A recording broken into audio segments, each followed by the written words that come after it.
Assalamualaikum warahmatullahi wabarakatuh.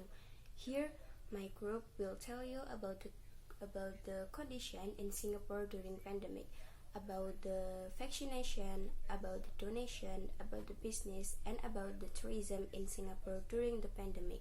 And let's get started. COVID-19 vaccination. Singapore is one of the countries in the Asia that has successfully vaccinated 80% of the population involved. Singapore's Ministry of Health (MOH) is facilitating private health institutions to order more Sinovac COVID-19 vaccine. The Singapore government has allocated 170,000 doses of the Sinovac vaccine to the 31 private healthcare institution. In addition to the 170,000 doses allocated to private healthcare institutions under the Special Access Framework, and the remaining 30,000 doses in the government stockpile have been made available to Singaporeans, permanent residents, and long-term permit holders who have an allergic reaction to the mRNA vaccine. And this is data of people vaccinated against COVID-19 in Singapore. Business in Singapore at the beginning of spread of coronavirus had dropped dramatically. However, after adapting, Singapore is now one of the countries whose business and economy are growing rapidly during the pandemic. The donation. More than 100 million was donated in a year online to about 600 charities amid the COVID-19 pandemic, surpassing previous annual records.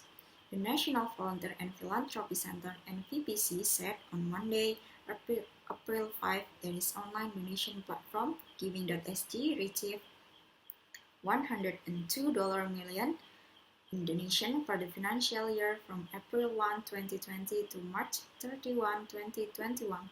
This is more than 2.5 times the $39.5 million raised in the last financial year. To continue supporting the non-profit sector and help the 600 charities on the platform in the upcoming year, Giving.sg is extending the transaction fee waiver to March 31, 2022, said the center.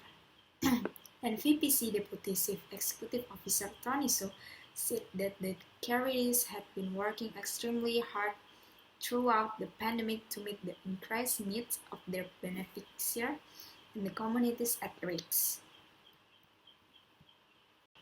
We hope that Giving.sg can be a unifying national giving platform as we will commit ourselves to supporting members of our community who are in need. In this unusual time, more than ever, we need to give our best for others, he said. Mr. Su added that giving has always been part of Singapore DNA, but it's really shown through the crisis last year when regular Singaporeans went above and beyond their call of duty to uplift those in need. Online giving platforms such as Giving.sg made it easier for anyone to contribute because of how safe, simple, and trusted it is, and how it makes giving opportunity across 600 charities and 14 causes accessible to the public. We quite literally bring giving opportunities to your fingertip, said Mr. Su. The past year has seen several milestones in donation on Giving.sg. This includes the largest amount donated in a single day, until $2.5 million on December 31, 2020. In addition, $93.4 million was collected for the calendar year of 2020, which was more than double the $35.8 million collected in 2019. The tourism. In an effort to better understand the impact of COVID-19 on tourism sectors, STB analyzed the 2019 visitors' retail expenditure behavior and visitors' footfall in the top 6 tourism percents: Orchard Road, Marina Bay, Sentosa Harbourfront, Bugis, Chinatown, and Little India. These insights are a glimpse into visitors' movement and spending patterns in the top 3%: Orchard Road, Marina Bay, and bogies before the pandemic revealed the industry's current state across tourism presence due to the decline in visitors in recent months.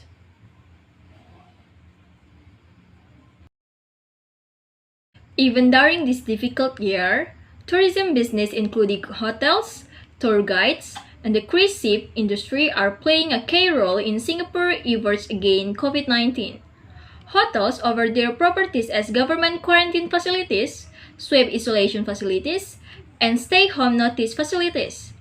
While tour guides become safe distancing ambassadors, the cruise industry provided the world's first migrant worker boarding house with cruise ships to help contain the outbreak in migrant worker dormitories early last year, and launched cruise ship certification to rebuild customer demand for cruises.